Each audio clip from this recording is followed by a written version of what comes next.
You know that moment when you're describing your new partner's quirks to your friends, and halfway through the sentence you hear your own voice and think, this is exactly how a hostage sounds when the kidnapper is standing just off camera. You can almost hear the rustle of duct tape in the background. And yet, you're so sure, almost suspiciously sure, that this one is different. This time, the emotionally unavailable human tumbleweed you dragged home is absolutely the one who's finally going to commit. The confidence is Olympic level. Let's be real. You're not searching for love. You're hunting for a narcissistic fixer-upper with a tragic backstory you think you can renovate. So let's talk about the psychological wiring that makes your brain treat red flags like it's Black Friday and everything's 70% off. There's that frantic late-night moment where you dissect a single K as if it's encrypted with devotion. You zoom in emotionally, the same way investigators zoom in on blurry security footage, convinced you can extract meaning from pixels. Then there's the subtle shape-shifting, barely noticeable at first, where you slowly morph into the perfectly accommodating partner for their specific flavor of dysfunction. Everyone around you gives you the collective, synchronized side-eye, but you brush it off because they don't understand your connection. And then comes the classic maneuver, sprinting after someone who is clearly booking a one-way flight away from you, interpreting their emotional distance not as a boundary, but as a puzzle you were uniquely born to solve. What's underneath all this isn't destiny or cosmic romance. It's the psychological equivalent of reruns, repetition compulsion. Sounds poetic until you realize it's just your brain trying to rewrite a bad childhood script with new actors who are equally unqualified. Your subconscious doesn't care about happiness. It cares about familiarity, even when that familiarity is a slow burn disaster. Chaos feels like an old sweater, full of holes, smells like regret, but comfortable because you've worn it forever. And then you get hit with intermittent reinforcement, the casino of human attachment. They only need to be nice once every few weeks, and your brain lights up like you just hit the jackpot. You aren't in love. You're a lab rat waiting for a tiny pellet of affection, wondering why you can't stop pressing the lever. Here's the part most people avoid because it stings. You're not drawn to their potential. You're drawn to the challenge of fixing them. It's a narcissistic project you've disguised as love to make it sound noble.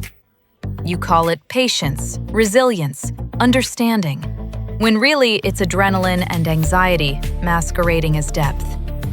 And the reason you keep choosing people who never choose you is painfully simple. Actually being with someone safe and reciprocal demands vulnerability, and vulnerability requires showing who you really are. That's a level of emotional nudity you're not convinced you can survive. The drama you call chemistry is nothing more than the familiar thrum of your attachment wounds echoing back at you. Picture someone who dates a long line of free-spirited dreamers. It sounds romantic until you notice these dreamers always need a place to crash, a borrowed toothbrush, and someone willing to foot the bill for their great artistic awakening.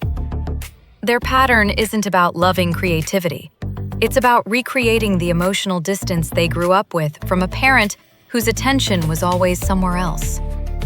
The moment they stop trying to be the inspiring muse and start looking at the actual behavior, missed calls, unpaid rent, disappearing acts, the so-called chemistry dissolves.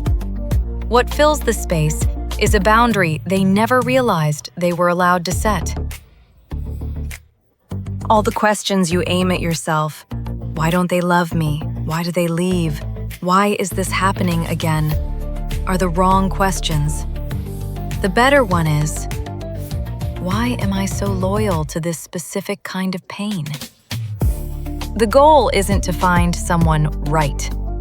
The goal is to become so uninterested in emotional turbulence that the people who used to thrill you now bore you. That boredom is not a failure. It's a sign of healing. Attraction to the wrong people is not a moral flaw.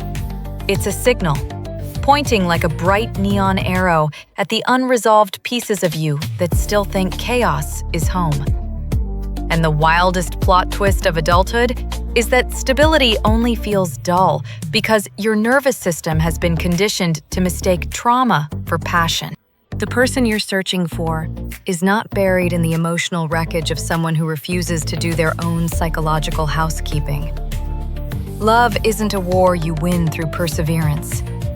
It's a quiet, almost anticlimactic peace you have to allow into your life. Stop auditioning for the role of savior in somebody else's tragedy. The script is terrible, and the character arc never ends well. Your brain is a beautifully engineered survival machine, but it's a terrible matchmaker. So go be astonishingly, wonderfully well-adjusted, boring in the best possible way. And I'll see you next time when we unpack why you still text your ex on your birthday.